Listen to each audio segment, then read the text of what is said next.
Welcome back to Crime Story with Camila. Today we talk about the chilling story of Mexico's most deadly killers, a history of infamy.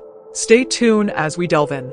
In the shadows of Mexico's landscapes, a deadly empire was born. Amid the mountains and valleys of Sinaloa, one man would rise from obscurity to become a name known around the world for all the wrong reasons. His story is one of violence, ambition, and a brutal legacy that continues to haunt the pages of criminal history.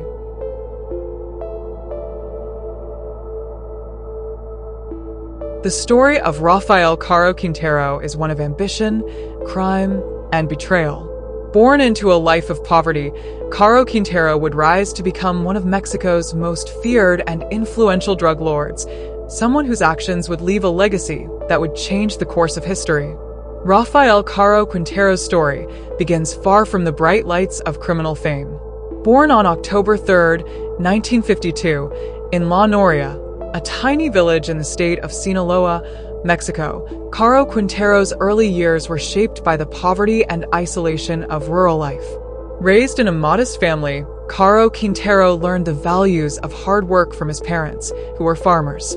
The son of a humble family, he quickly realized that the path to success was not through schooling or conventional means, but through taking risks and seeking opportunities wherever they appeared.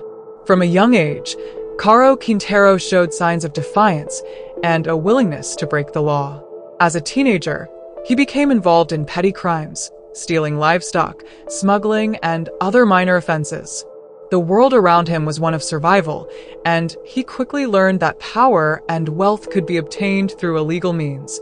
But Sinaloa was more than just a land of poverty. It was becoming the epicenter of Mexico's burgeoning drug trade. By the time Caro Quintero was a young man, the region was seeing the rise of powerful drug cartels, and a new industry was being born, the illegal drug trade, a path that Caro Quintero would soon follow. By the early 1970s, as Caro Quintero reached adulthood, he saw the opportunities that the drug trade presented.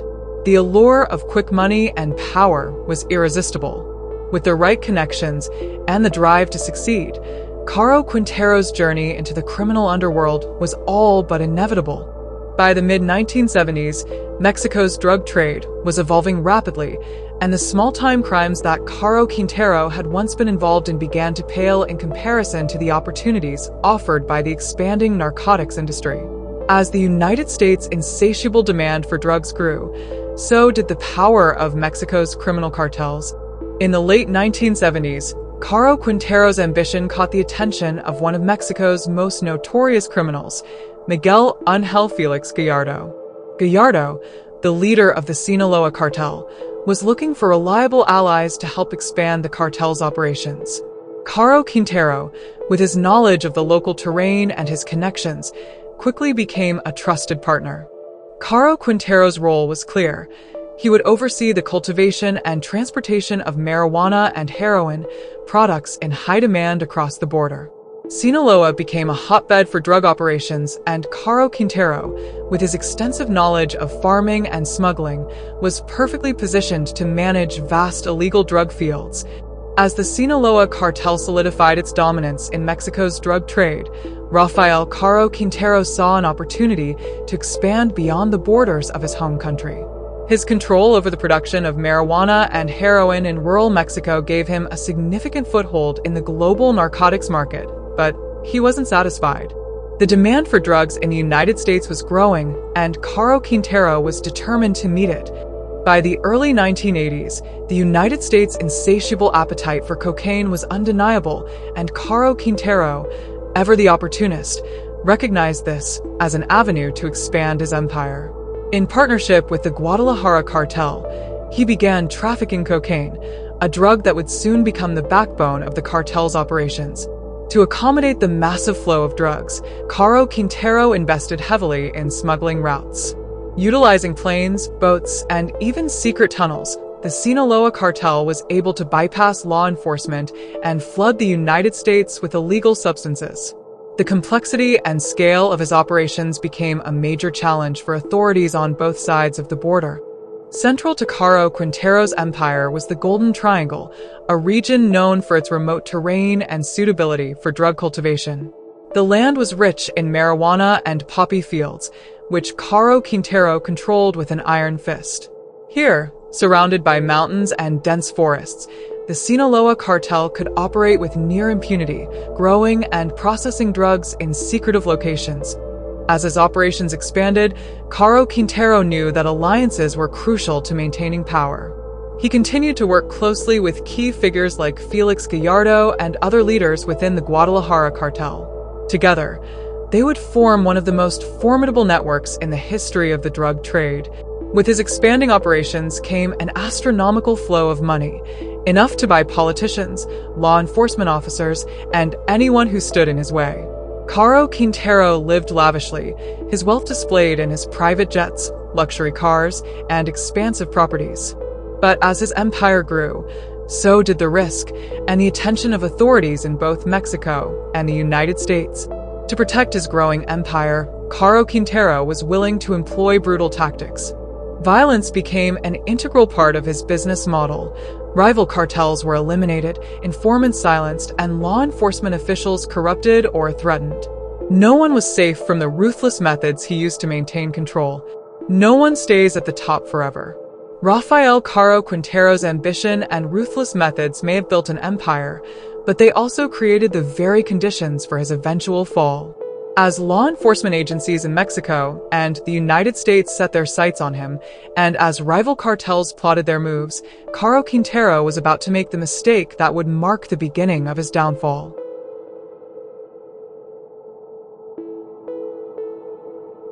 Ismael El Mayo Zambada, a name that strikes fear into the hearts of those who dare to oppose him, is a key figure in the bloody history of Mexico's drug trade. Unlike his more flamboyant counterparts, Zambada is a man of low profile and even lower visibility. Yet, his influence within the Sinaloa cartel is unmatched, making him one of the most dangerous and elusive criminals in the world. Ismael Zambada, born in 1948 in the small, remote town of El Alamo, Sinaloa, grew up in a region that would eventually be known as the heart of Mexico's drug trade. Born into poverty, Zambada was no stranger to the harsh realities of rural life. But even as a young man, he recognized the power of money and the ways in which the drug trade could change his life and the lives of those around him. As the decades passed, Zambada became increasingly involved in the smuggling trade, starting small and learning the ins and outs of transporting goods across the US-Mexico border. His early experiences as a smuggler, whether moving legal products or illicit substances, honed his skills in avoiding detection, earning him a reputation as someone who could be trusted to handle sensitive operations.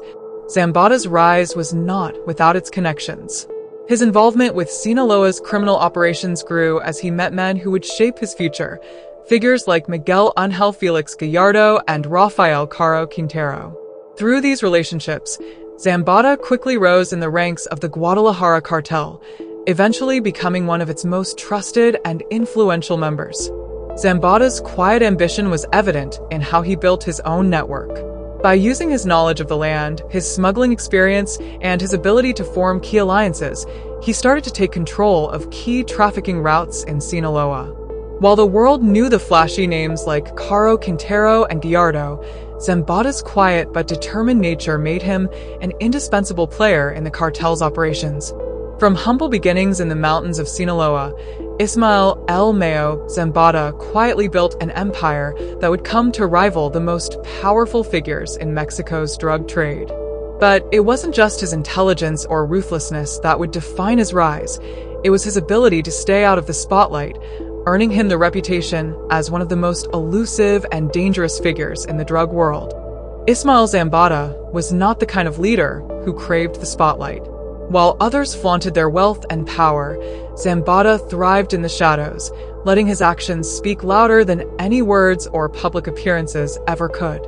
In the ruthless world of drug cartels, he was a master of discretion, operating with a quiet efficiency that few could match. Unlike the flamboyant displays of power seen in other drug lords, Zambada operated with a rare quality: patience. He wasn't interested in building a personal brand or attracting attention. Instead, He made his moves slowly, behind the scenes, gaining power by consolidating influence through quiet alliances, loyal partnerships, and by making his enemies underestimate him. Zambada understood the value of remaining unseen. While his contemporaries sought the fame that came with the life of a drug lord, Zambada preferred to stay hidden. He chose to work from the shadows, exerting control over the entire cartel without ever raising suspicion.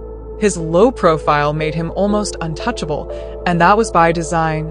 While others craved violence and spectacle, Zambada knew that the real power lay in control. He was not the type to engage in public conflicts.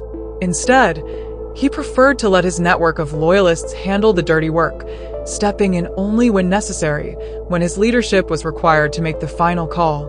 Under Zambada's leadership, the Sinaloa cartel became a well-oiled machine, a vast and sophisticated network of operations spanning the globe. From the production of cocaine in Colombia to the transportation routes through Central America and Mexico, Zambada's influence extended far beyond Sinaloa. But no one ever saw him. He was the invisible hand that directed it all. The fewer eyes on him, the better. Zambada's ability to keep a low profile kept him off the radar of both law enforcement and rival cartels. While his actions were felt around the world, his face was rarely seen. In the dangerous world of Mexican cartels, this anonymity was as much a weapon as any gun or bomb. In a world where violence and ego reign, Ismael Mayo Zambada chose a different path, a path that allowed him to remain untouchable, unknown to many, but feared by all. His quiet leadership, far from being a weakness, was the source of his power. And as long as he remains in the shadows, his legacy as one of the most elusive and powerful drug lords in history will endure.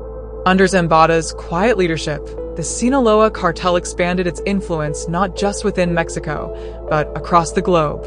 His strategic use of hidden routes, complex networks, and control over key territories allowed the cartel to dominate the drug trade in ways no other group could replicate. Through Sinaloa's remote mountains and desert plains, Zambada controlled a complex web of smuggling routes. From hidden tunnels beneath the US-Mexico border to less-known mountain passes, his network ensured that drugs like cocaine, marijuana, and heroin could flow into the United States with minimal interference. Zambada's operations reached far beyond the US. His influence stretched into Colombia, where he sourced cocaine, and to South America's poppy fields, where heroin was cultivated. The cartel's reach was global, using international ports and transnational networks to smuggle drugs to every corner of the world. The expansion of Zambada's empire was a carefully crafted operation, built on secrecy and precision.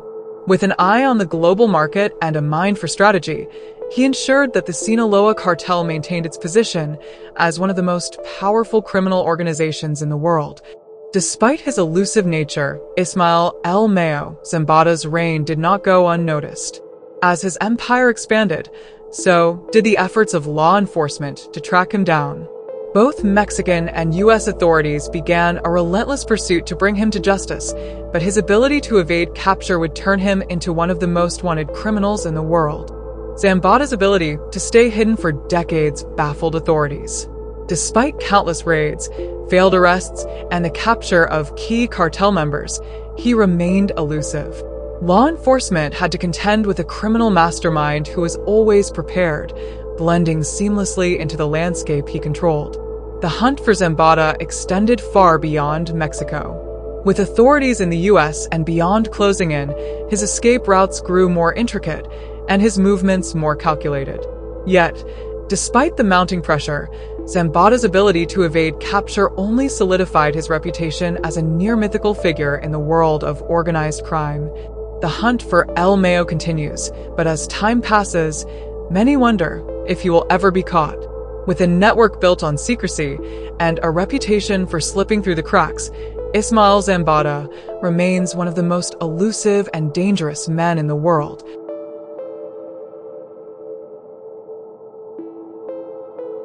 In the early 2000s, Mexico City was gripped by fear as a series of brutal murders shook the community. The victims were all elderly women, found strangled in their homes, many with signs of forced entry. As the killings escalated, The media dubbed the unknown killer La Mataviejitas, the little old lady killer. But the true identity of the killer would shock the nation. As Juana entered adulthood, she faced the harsh realities of being a woman with little education, no financial support, and a deep-rooted bitterness from her past. The same feelings of abandonment and neglect continued to follow her, manifesting as a sense of powerlessness and frustration. In her 30s, Juana found an outlet for her anger and frustration through professional wrestling. She adopted the persona of La Dama del Silencio, the Lady of Silence, a masked and powerful figure. For a time, wrestling gave her a sense of control, a chance to feel empowered and respected. But beneath the tough exterior, her unresolved pain simmered, waiting to be unleashed. Juana Barraza's early life left scars that would never fully heal. The pain of her childhood, the absence of maternal love, and the abandonment she felt would slowly twist her path, pushing her toward a dark future. Wrestling might have been her escape, but it was not enough to quiet the demons of her past. The killings began quietly, almost unnoticed, in the early 2000s. At first, there were only whispers, discreet deaths of elderly women who lived alone in their homes. The police had no leads, no connections, and the public remained unaware of the silent terror that had started to creep into the lives of Mexico City's most vulnerable. The first few murders were subtle, almost methodical. The victims were older women, often found strangled in their homes. There were no signs of struggle, no forced entry, just the bodies left behind in a quiet, almost peaceful state. The police were baffled. Was this the work of a serial killer, or was something else at play? The women targeted were all elderly, vulnerable, and isolated, often living alone in quiet neighborhoods. These were women who could not defend themselves, women who trusted those around them. The killer preyed on this trust, slipping into their homes under the guise of a familiar, comforting figure. As the killings continued, the city grew fearful. With no clear suspects, the public was left to wonder, who was behind these brutal, senseless murders? Was it a random act of violence, or was a serial killer operating in their midst? The police were under pressure to solve the case, but the truth remained just out of reach. Reports began to surface of a woman seen leaving the victims' homes, often dressed as a caregiver, sometimes posing as a nurse. This became the breakthrough the police had been desperately searching for. A woman, seemingly harmless, blending into the lives of her victims, until she struck. The killings had now been tied together, and the public was in a state of shock. A killer, one who had slipped through the cracks of society, was operating with impunity. But who was she? And why had she chosen these women as her victims? On January 31st, 2006, Juana Barraza, the woman who had been responsible for the deaths of at least 16 elderly women, was arrested. The police finally had their suspect, the woman who had hidden behind the guise of a caregiver, the woman they had been hunting for months. At first, Juana denied any involvement in the murders, maintaining her innocence. But as the evidence mounted, including her connection to the crime scenes and witness testimonies, it became clear that the woman before them was the infamous Mataviejitas, the old lady killer. The arrest of Juana Barraza was a turning point in a case that had left the city on edge for years. With her capture, the mystery behind the brutal murders of elderly women was solved, but the public shock only deepened as they learned that the killer was someone they had trusted, someone who had been in their homes. The arrest of Juana Barraza brought an end to the reign of terror she had inflicted on Mexico City's elderly community. But the questions surrounding her motivations, her mental state, and how she managed to hide in plain sight for so long remain unanswered. The story of La Mataviejitas was far from over. Juana Barraza's arrest and subsequent trial captivated Mexico and the world. The woman who had been a hero in the ring, a masked figure admired by some, was now the face of unspeakable horror. She was charged with the murders of 16 elderly women, though many believe there could have been more victims whose deaths went unnoticed. Juana's defense attorneys present their case, claiming that her troubled childhood and abusive upbringing had led to her violent behavior. A brief flash of her early life and the trauma she suffered under her mother's neglect and her stepfather's abuse is shown, emphasizing the psychological toll it took on her. Throughout the trial, Juana's defense team focused on her troubled past, arguing that her history of abuse had shaped her violent tendencies. But the families of the victims were not swayed. They knew the pain she had inflicted upon their loved ones could never be justified. In 2008, Juana Barraza was sentenced to 759 years in prison for the murders of 16 women. The sentence was a reflection of the horror she had inflicted upon the most vulnerable members of society, elderly women who trusted her, who welcomed her into their homes. But for many, the question remained: what drove Juana to kill? Was it the abuse she suffered as a child, or was there something darker at play? Today, Juana Barraza remains incarcerated, serving her sentence in a Mexican prison. Her life, once filled with the bright lights of the wrestling ring, has been overshadowed by the darkness of her crimes. The public may never fully understand the twisted motivations that drove her to murder, but one thing is certain: her legacy will forever be marked by the terror she inflicted on her victims and the brutal reminder that evil can sometimes wear a familiar face. The case of La Mataviejitas serves as a chilling reminder of the capacity for violence that can lie hidden behind even the most unlikely faces. In the end, Juana Barraza's story is one of tragedy, not only for her victims, but also for herself. A woman who never found peace, whose inner demons led her down a dark and deadly path. And so, the story of Juana Barraza, the Mataviejitas, ends, but the haunting legacy she left behind will never be forgotten. Thanks for watching. For more interesting videos, please subscribe.